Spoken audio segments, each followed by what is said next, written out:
All right, thought I'd do a little walk around. All the stuff we've planted and growing this year. These are the strawberries. There used to be shrubs here, and my wife really wanted them gone. So once I got them out, thought, well, let's do some strawberries. So we got a nice little crop off of that this year, and they just kind of keep growing though. Anyway, never really done strawberries before. This is another bed that had shrubs in it, and I'm probably gonna finish pulling those out this winter. Just don't have time for it. And you can see all the roofing materials from roofing that was done probably a long time ago, because these shrubs are so thick. We found all these garden things in the shrubs, these garden decorations, whatever. So we threw some extra strawberries there from the ones that came out of that, the stringers that rooted, and so we just threw them over here. But this is Grandma's flower bed that we just decided to use for gardening, and that's like the early kale, and we do a lot of juicing, so we use kale in the juicing, and those have produced pretty well. And this thing here, I don't know, you know, I cut it back a couple months ago. It just keeps on and growing, but it, you know, shading the kale seems to be fine. These are Brussels sprouts. I'd never done them before. Thought, well, let's just put a few in here. And they're a little congested, but not too bad. Although the Brussels sprouts that produces seem to be pretty small, and I don't know how these are supposed to mature. So, but we put this fence up to keep the deer out, because they'll just come in here and wipe it out. So basically in this area here, we started out with lettuce and beets mainly, because we used beets in juicing, and the kale, and we had a long row of carrots over there where the weeds have gotten out of control. But yeah, we didn't water them deep enough. You know, I mentioned it. My wife basically tends this area, and the carrots grew short and kind of strange. But the soil's good for it. You know, historically I've mulched this with the lawn grass clippings, and I generally didn't over here, as we had different things over there.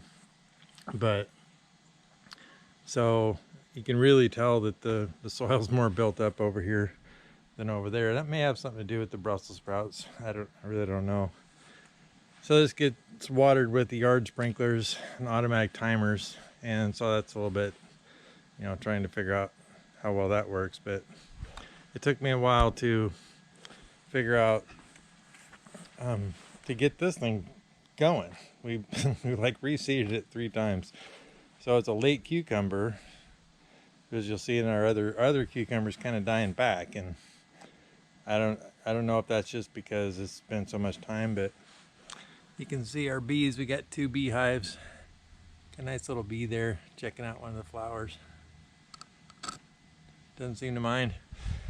So anyway, we've already got like 3 nice sized cucumbers out of that, and I really like putting it up on a fence. It just seems like the cucumbers grow nice and straight. You know, it's where the ones on the ground, we get a lot of curled up ones. So I don't know, I like that better. Big thing is keeping the deer off it. I think they've already chomped a couple ends. The deer come through here daily and just do their thing. But so there's some more beets. We just kind of keep them rotating. You can see down over there is a couple of lettuce. You know, she starts them in the house and then transplants them out here.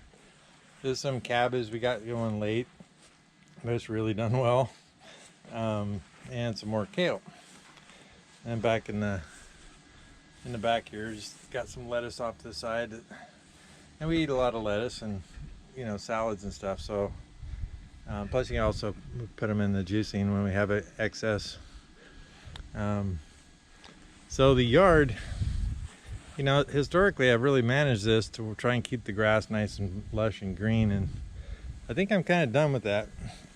You know, I think I'm just going to kind of let it, you know, go and let the clover grow. So I'll cut, and then the clover flowers come up. and the bees are all over them. You know, I mean, unless it just gets overtaken with things that are useless, you know, like these weeds, which they'll just sprout everywhere. I really don't even know what they are, but their roots are really tough. I suppose if the yard was just taken over by that. But it's kind of interesting to watch it when you just let nature take over. You know, you have like a green spot right here. You kind of wonder, well, why is that so green? And then you see a deer out here pooping and peeing. It's like, well, that kind of makes sense. But anyway, we'll head out to the field. All right, so here's what I've been working on yesterday and this morning. This is the field, which we decided to go ahead and go with no-till gardening. We're just trying to figure out how much of the field to devote to it, and we want to put out some permanent crops. So, you know, that's still in the works of trying to figure that out. But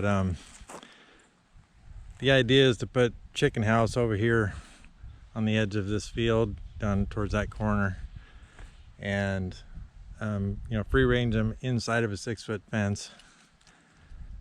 Basically 6-foot fence the whole thing, but then come over, I don't know, I'm thinking about 40 feet or so, and this is about 75 feet wide. So do about 75 by 40 roughly. I think this is, I don't know, it's over 100 feet, so it's not a huge field, but you know, we're gonna try and take advantage of the space and do it efficiently. Mainly just want chickens and possibly seasonal turkeys to free range over there. So our thoughts right now is do the 40 by 75, and then we want to put in, you know, permanent blueberries and thornless blackberries, probably some strawberries that we keep going, and then the rest, you know, the typical gardening. And I don't know, we'll see. It's kind of in the works, trying to figure it out. I got fence posts out on the edges there. You can see it's basically the outline of it. We thought we might want to do coons at some point, but you know, I'm not real jacked up about that, so we'll see. It's, you know, it's an option. But the idea here is that this is an old farming land that was kind of overworked. It's close to the river. The farm, you know, it kind of got, it's small enough where they really didn't want to work it and use it a lot, and they haven't for quite a while. But the soil is more or less depleted, and the only thing that really grows out here is some spindly grass and weeds. So I tilled it up, knocked the weeds down a couple times, and then covered it with, you know, a few inches of mulch. We did 8 loads. You can see the color difference there. 8 loads started right about there and goes down to there. So those 8 loads covered, you know, of a probably 2-yard trailer. So maybe 16 yards. Probably did 50 by 40, something like that space. It's a lot of mulch, but you know, my initial idea was go ahead and till it in and to build the soil. And what we don't have in garden, we're going to plant grass in. And then we started thinking, well, we got a fence around this whole thing, and mainly just are planning on doing chickens. So, you know, we do want some orchards, you know, some fruit trees. So we're thinking, well, we'll put the fruit trees in with the chickens. You know, we still have to manage that, you know, if what doesn't, you know, if we're irrigating it, what doesn't get kept down by the animals that are on it. You know, I still have to mow. And it's a small area, you know, and the tractor will do it. It's one of those things you have to plan out and figure out, and then do it in such a way that it's going to work long term for all your needs. And we thought, well, it's not a bad idea to have fruit trees out there where the chickens are, and possibly turkeys or even pigs. You know, coons especially, it supposedly don't root too much, or aren't really, they're more of grazers. You know, the fruit being in the field that they're in, you know, the stuff that drops and you don't use theoretically gets used. So anyway, this is what we got going there. Then the continuous mulch pile. I turned it this morning and I already see that my wife's putting the garden scraps in there. Just stuff she's trimming. I think those came off Brussels sprouts. I don't know why she put blackberries in there, but whatever. But just a continual turning and keeping wet. Really nice black dirt. You know, awesome soil amendment. So back over here, we got the garden, which you know, we were just gonna do minimal this year, and we pretty much did. But you know, we got apple trees here, and these are definitely juicing, and we're eating apples every day. Wife cuts them up for me, puts them in my lunches. That tree is about done. It's an earlier apple. And this one's doing pretty good. We did a little patch of wheat just for fun. You know, my wife's gonna cut the heads off and try and just manually process it and make a loaf of bread. That might be kind of fun. But so we got butternut squash that pretty much took over the garden. It's kind of annoying, really, but more than we'll ever eat. We're hoping neighbors like it. But essentially, lots of butternut. And this was one that was a volunteer, and I just left it. And I'm like, yeah, I'll see what happens. Well, that's what happened. We're eating zucchini almost every day. This plant, there's 2 plants in there, which I don't recommend doing anymore because they just get too congested, you know, but it's fine. It's still producing 2 or 3, you know, 12-inch zucchinis a day. You know, maybe a 2-inch round. This is a tomato we thought was going to be a fairly normal size on the small side of a tomato, but it really turned out to just be cherry tomatoes, just small ones. And then this is a beefsteak, and it's doing pretty good. You know, we got a lot of small ones, but once in a while there's just a nice big old fat one like that sucker right there. And I got big hands, but you can see how huge that thing is. I'm looking forward to that because I just like cutting the steaks and little mayonnaise and salt. But and those over there is just some thornless blackberries my sister gave me. She's got a nice row of them. I just popped them in over there just to keep them alive. And we got a few good blackberries off of that this year. Kind of just made me want to, okay, you know, we're gonna move the new sprouts out to the garden, you know, when we get to that point. So hopefully next year we'll have a row going off of what's there. And this is the new zucchini. Same as that one further over there. My wife just started and we threw another one in. That one's still producing fine. It looks pretty good. There's some old foliage in the middle, but it seems to just keep stringing out and putting out fruit.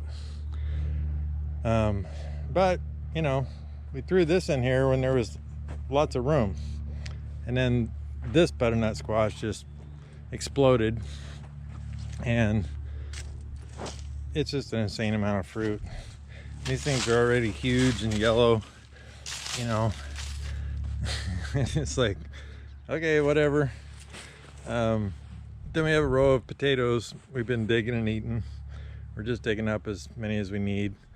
Had a mole in here, did some damage, I think, but I don't know. I've seen a couple molehills. Haven't been able to trace out the tunnels though. I killed a couple in the yard this year. But this cucumber just seems to be dying back, and I don't know if that's what cucumbers do. But we've got a lot of cucumbers off this thing, and it does seem to be slowing way down. So I don't know. I don't know if I missed on the watering. I know they like a lot of water, but it just seems to be kind of doing it on its own, just fading out on us. But we got the other one, and it's producing plenty for us, so not really a big deal. But anyway, that's the garden situation, field, and all that. And got guess I'll catch y'all later. It's getting warm enough today. It's supposed to push 90. Probably be going for a swim. Got to do a repair on the pool vac, but got to order parts.